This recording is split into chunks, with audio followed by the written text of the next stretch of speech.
అందరికీ నమస్కారం అండి. నేను మధురవాడ హరిత రెసిడెన్స్లోని ఉడా హరిత అపార్ట్మెంట్స్లో ప్రెసిడెంట్గా చేస్తున్నానండి. మా బాధల్ని వెలబుచ్చుకోవడానికి మేము మీడియాని అప్రోచ్ అవ్వాల్సి వచ్చిందండి. బయట డ్రైనేజ్ ఎంత ఘోరంగా ఉందంటే గత 2 సంవత్సరాల నుంచి ఇబ్బంది పడుతున్నామండి. పడుతుంటే టెంపరీ వర్క్ చేస్తున్నారు, పర్మనెంట్ వర్క్ అయితే చేయట్లేదు. ఈ జీవీఎంసీ వాళ్ళు వస్తున్నారు, ఏదో తూతూ మంత్రంగా చేసేస్తున్నారు, వెళ్ళిపోతున్నారు.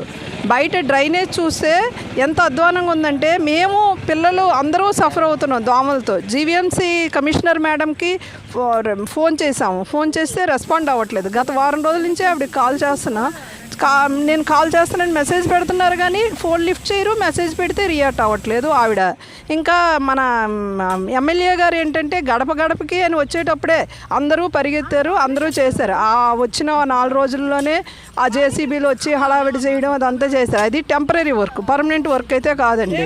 ఆ రోడ్డు వేసారండి, అక్కడ రోడ్డు ఊడిపోయింది. ఆ రోడ్డు వేసారు, అది వేసి కనీసం 2 నెలలు కూడా అవ్వలేదండి, అది ఊడిపోయింది. జస్ట్ అంటే మేము ఎలక్షన్లకి ఓట్లకి ఆ టైంలోనే మేము గుర్తొస్తున్నాం హరితవాసులు. నార్మల్ టైంలో మేము గుర్తు రావట్లేదు. ఇప్పుడు అది చూస్తే ఎంత అధ్వానంగా ఉందో మీకు తెలుస్తుందండి. కనీసం ఈ మీడియా ద్వారా అయినా మాకు పర్మనెంట్ సొల్యూషన్ కావాలని కోరుకుంటున్నామండి. నా పేరు మోహన్ రావు, నేను కూడా హరిత సెక్రటరీని అండి. ఇప్పుడు కొన్ని ఫోటోలు మీరు చూసుంటారు, ఆ రోడ్డు పక్క డ్రైనేజ్, ఆ డ్రైనేజ్ పొంగి పైకి వస్తే అప్పుడు జీఎంసీలు వచ్చేదో టెంపరీగా కొంచెం చేసి వెళ్ళిపోయారు.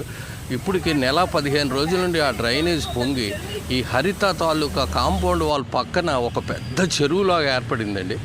అందులోండి వచ్చిన దోమలు ఇప్పుడు హరితాలో ఉండే 720 ఇంట్లోని ఎవరు కూడా ఉండలేకపోతున్నారండి.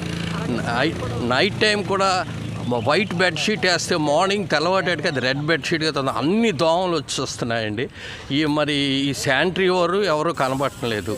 మా గోల ఎవరికైనా చెప్పుకోవాలంటే కష్టంగా ఉంది. ఈ పార్టీ వాళ్ళ పరంగా గడప అని ఎప్పుడో రావడం, లేకపోతే ఆయన ఏదో బెనిఫిట్లు ఓట్లు బెనిఫిట్ కోసం రావడం, ఆయన వెనక వచ్చేవాళ్ళు చేయడం, వెళ్ళిపోవడం.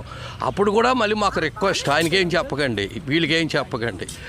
అట్లాగే డ్రైనేజే కాదండి, ఈ దోమలు వాటితో నిజంగా అసలు కొద్ది రోజులకి ఇక్కడ మలేరియా కానీ డెంగ్యూ కానీ ఫస్ట్ ఇక్కడే వైజాగ్లో మొదలవుద్దా అనే సిచ్యువేషన్లో ఉందండి. ఏ సీనియర్ ఆఫీసర్స్ అయినా వచ్చి ఫోటోలు తీసి పెట్టి చూపించుకుంటే సరిపోద్ది. ఇక మా మొర ఎవరో ఆలకించకే మేము మీడియా వాళ్ళని ఆశ్రయించామండి. వాళ్ళు వచ్చి మాకు ఈ సహాయం చేశారు, చూశారు, వాళ్ళే బాధపడిపోతున్నారు, ఇక్కడ అసలు మనుషులు ఉంటున్నారు అని. మీరు